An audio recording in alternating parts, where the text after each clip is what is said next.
we go now. If you are ready to live a life of abundance, if you are ready to best your best, then come to the edge. Because if you are not living your life on the edge, you are taking up far too much room. Here we go now. Going back to the edge. When was America great for you?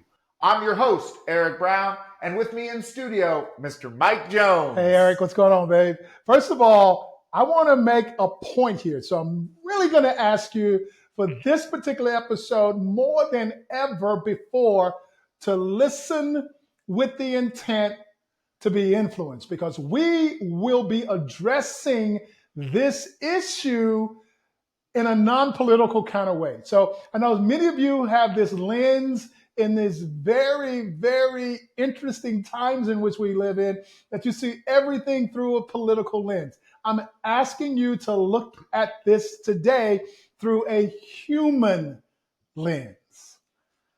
Mike, out there though is the MAGA movement, the Make America Great Again. What does again mean? Yeah, and that's why we really wanted to talk about this. Because when you think about the word again, it's really truly looking in the rearview mirror at what was. In the context of this conversation, there is going to be a different experience for everyone who is looking in that rearview mirror based upon all kinds of factors: skin color, socioeconomic, what city or state you live in, so many different factors. So we want to bring it to the point where we're looking at it through a human lens, which means that it will not matter what your socioeconomic situation is. It doesn't matter what your color of your skin is, or whether or not you have a mom and dad at home.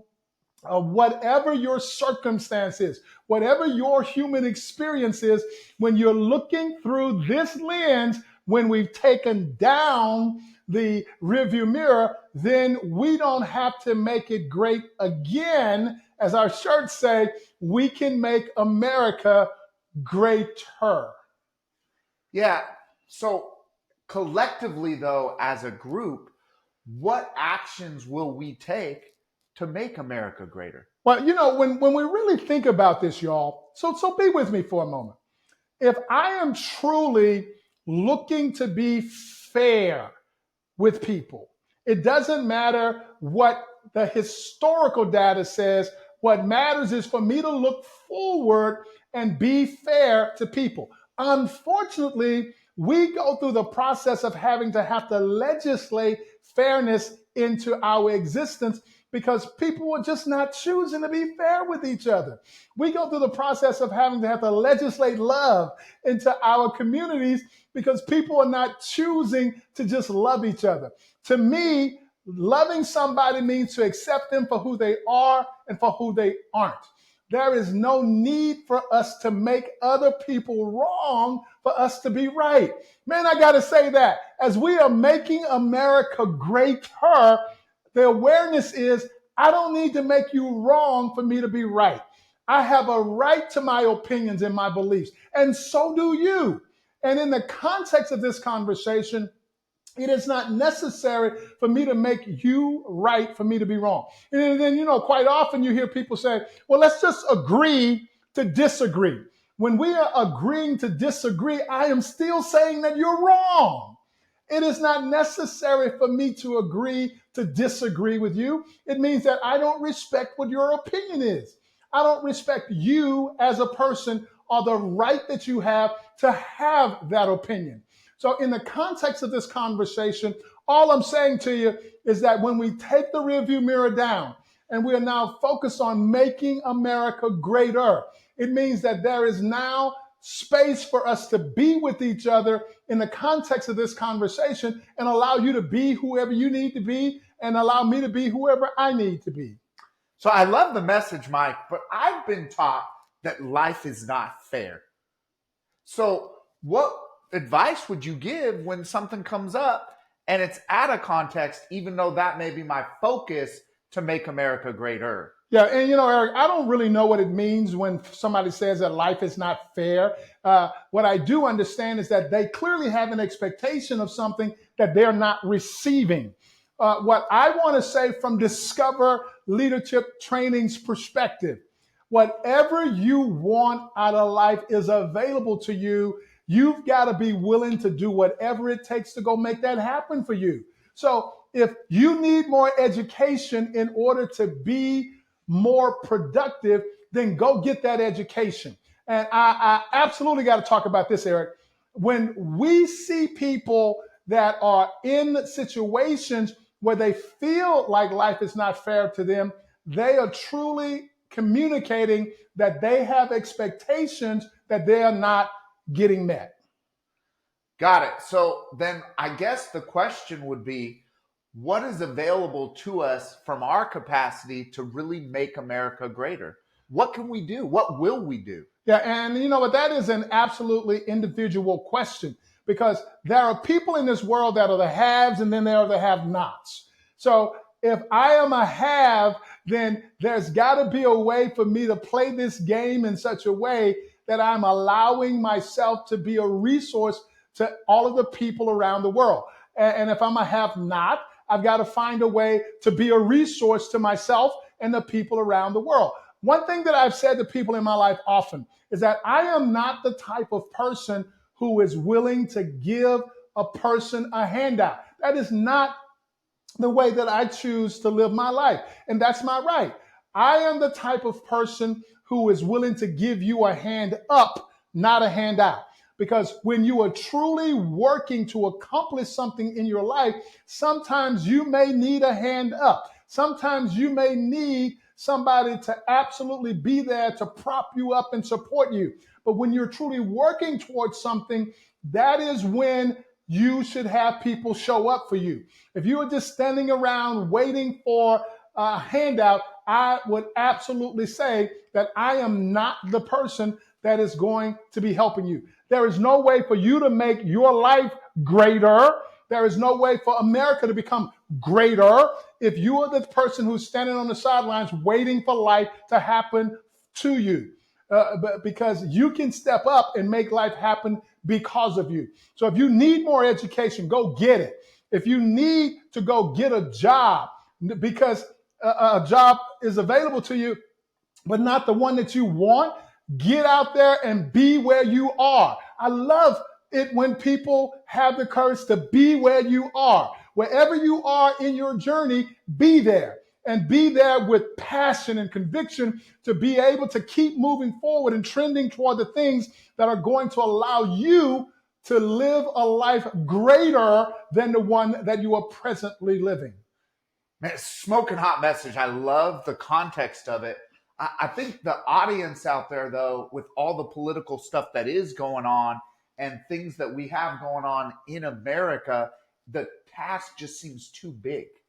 So how do we impact it one person at a time? You know what? That's a beautiful question. What I'm going to say to you, you know what? It is huge. The task is huge in order for us to find a way to get rid of all of the negativity that has now been created that we're now living in. But I'm going to encourage you wherever you are to take some small steps and get some small wins. I don't know what side of the spectrum here that you may be on, whether you're a have or you're a have not, whether you're somebody with resources or somebody that are without resources. Regardless of where you are in the context of this, the one thing that I want you to know is that there is no scarcity in this universe. It is possible for you to have everything that you want, and it's possible for me to have everything that I want. The scarcity is not in the universe. The scarcity is in our thinking. The scarcity is in how we treat each other. The scarcity is how we think about how we will be with life as it relates to how we develop these relationships. So I'm encouraging you to take some small steps in your community, in your relationships, to get some small wins to create a greater America as we move forward. You know, Mike, with all of the different age groups and times that people grew up in, how does that affect the way people view America as great? Yeah, and I think as long as we're looking in the rearview mirror, Eric, that's a valid question. However, my coaching to you is that the rearview mirror has to come down. Whatever has happened, happened. There is no way for us to undo the things that have occurred in our lives. There's no way for us to undo the unfairness. There's no way for us to undo some of the hurts and the pains. However, if we truly focus on making America greater, then the rearview mirror has to come down, and we now all focus on abundance rather than scarcity. Yeah, but Mike, that's hard, putting that stuff behind us and pulling that rear view mirror down. So how do we get there? Well, first of all, anything that's not challenging you will not change you. So yes, it's going to be hard because there's so many different obstacles for us to go to. And unfortunately, when we run into those obstacles, we attempt to legislate our way through this stuff. And that's what has created all of the animosity and all of the hate in the community, is because we're attempting to legislate our way through these processes. I'm encouraging you to absolutely take personal responsibility to create the environment and the world that we all know is the right thing to do.